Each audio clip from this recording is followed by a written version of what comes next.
Halo semua, dan selamat datang kembali di saluran kami, Jawab Dat. Selama ribuan tahun, umat manusia terobsesi dengan satu nama, Atlantis. Sebuah benua legendaris yang hilang, peradaban maju yang lenyap ditelan ombak dalam semalam. Para penjelajah menghabiskan baru berdebat mencari reruntuhan kota ini di Samudra Atlantik, Laut Mediterania, dan bahkan Kepulauan Karibia. Tapi bagaimana jika selama ini kita mencari di tempat yang salah? Bagaimana jika kunci peradaban terbesar yang hilang ini tidak tersembunyi di barat, melainkan berada tepat di bawah kaki kita di Kepulauan Nusantara Indonesia? Ini adalah kisah yang menggugat sejarah. Ini adalah kisah mengapa Atlantis mungkin adalah sundalan. Mari kita mulai dari sumbernya.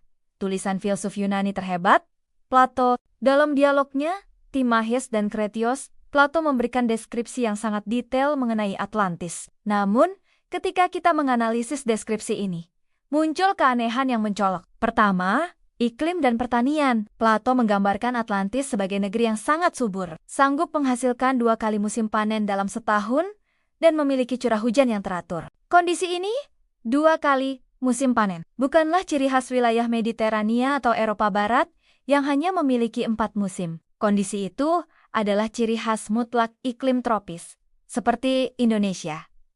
Kedua, flora dan fauna. Plato dengan jelas menyebutkan keberadaan gajah dalam jumlah besar di Atlantis. Gajah adalah hewan asli Asia dan Afrika. Tidak pernah ada populasi gajah yang masif dan endemik di Eropa atau Kepulauan Atlantik Utara pada waktu itu. Tapi di Sumatera dan Kalimantan, gajah adalah bagian dari ekosistem purba mereka. Ketiga, kekayaan alam. Atlantis digambarkan kaya akan logam, termasuk logam misterius yang disebut orichalcum, yang bersinar seperti api. Meskipun identitas orichalcum masih diperdebatkan, tidak dapat dipungkiri bahwa Indonesia telah lama dikenal sebagai gudang mineral raksasa, kaya akan emas, tembaga, dan timah sejak era kuno. Singkatnya, deskripsi Plato tentang Atlantis, iklim tropis, gajah, dan kekayaan mineral secara aneh jauh lebih cocok dengan Asia Tenggara daripada lokasi tradisional manapun. Namun, petunjuk tekstual hanyalah permulaan. Bukti geologi adalah yang benar-benar membalikkan meja. Di masa lalu, ketika zaman es mencapai puncaknya, permukaan laut global jauh lebih rendah. Wilayah Asia Tenggara tidak berbentuk kepulauan seperti sekarang. Sebaliknya, wilayah ini disatukan oleh sebuah daratan raksasa yang membentang luas, menghubungkan semenanjung Malaysia, Sumatera, Kalimantan, dan Jawa menjadi satu benua yang subur. Para ahli menyebutnya Sundaland. Sekitar 11.000 hingga 12.000 tahun yang lalu, zaman es berakhir. Gletser kutub meleleh dengan cepat, menyebabkan permukaan laut naik setinggi kurang lebih 120 meter. Kenaikan air ini menenggelamkan dataran rendah Sundaland secara drastis, memisahkannya menjadi kepulauan yang kita kenal sekarang. Dan inilah bagian yang paling mengejutkan.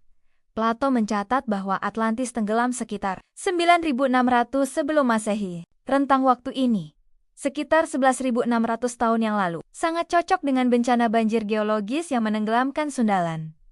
Kejadian kolosal ini terlalu besar untuk sekadar kebetulan, dan para ilmuwan telah mulai mengambil teori ini dengan sangat serius. Salah satu tokoh terkemuka yang mendukung hipotesis ini adalah Stephen Oppenheimer, seorang ahli genetika terkemuka dari Universitas Oxford, melalui bukunya yang terkenal, Eden in the East.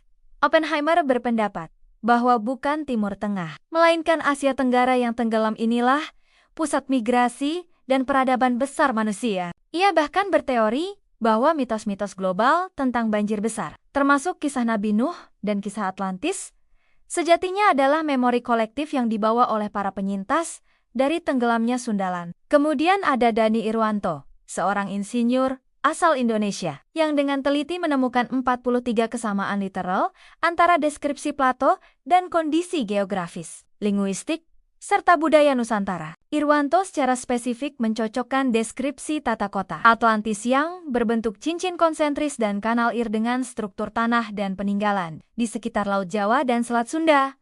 Dan jangan lupakan Profesor Arisio Nunes dos Santos, fisikawan nuklir dan geolog asal Brasil, yang dengan tegas menyatakan bahwa Atlantis tidak pernah ada di barat. Melalui bukti geologi yang mendalam, linguistik, dan pola ritual keagamaan, ia meyakini bahwa Indonesia adalah situs peradaban tertua di dunia, yang merupakan induk peradaban manusia sebelum bencana besar menghancurkannya. Kegagalan selama berabad-abad dalam menemukan Atlantis mungkin bukan karena Atlantis adalah mitos belaka, melainkan karena kita terlalu terpaku mencari di bawah bias sejarah sentris Barat.